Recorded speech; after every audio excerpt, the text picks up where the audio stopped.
எல்லாரும் டைனிங் டேபிள்ல உட்கார்ந்துகிட்டு இருக்கப்ப மீனா சொல்றாங்க, மாமா என்கிட்டயும் அவரு கூடயும் தயவு செய்து பேசுங்க மாமா. பாண்டியன் சொல்றாரு, பாரு மீனா, இந்த விஷயம்லாம் கேள்விப்பட்டா உங்க அப்பா எவ்வளவு கேவலமா என்ன நினைப்பாங்க. பெத்த பிள்ளைக்கு எதுவும் செய்யாத மனுஷன்னு உங்க அப்பா என்ன நினைக்க மாட்டாங்களா?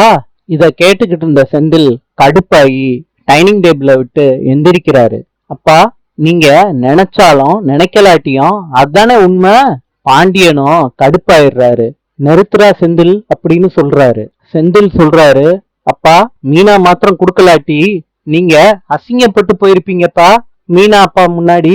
அப்பா, நீங்க காருக்காண்டி கொடுத்த 10 லட்ச ரூபா பணத்தை நான் திருடிட்டேன்ப்பா.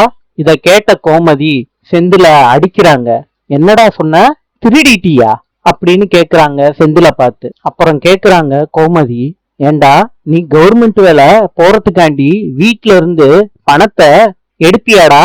செந்தில் கோமதிய பார்த்து கோவத்தோட சொல்றாங்க, இந்த கடையில இருந்துகிட்டு கஷ்டப்பட முடியாதுன்னு தான் நான் கவர்மெண்ட் வேலைக்கு போறேன்னு அந்த பணத்தை எடுத்தேம்மா.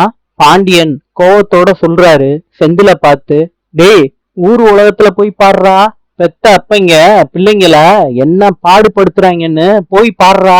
என்னைய மாதிரி நல்ல அப்பன் கிடைக்கிறதுக்கு நீ கொடுத்து வச்சிருக்கணும்டா செந்தில். பாண்டியனை பார்த்து செந்தில் கேக்குறாரு, யாரு சொன்னா நீங்க நல்ல அப்பான்னு? நீங்களா அப்படி நினைச்சுக்கிட்டு இருக்கீங்க? கண்டிப்பா நீங்க ஒரு நல்ல அப்பாவே இல்ல. இத கேட்ட பாண்டியன் அதிர்ச்சியாயி அந்த இடத்த விட்டு போறாரு. கோமதி அழுதுகிட்டே பாண்டியன் பின்னாடி போறாங்க. நாளை சந்திப்போம்.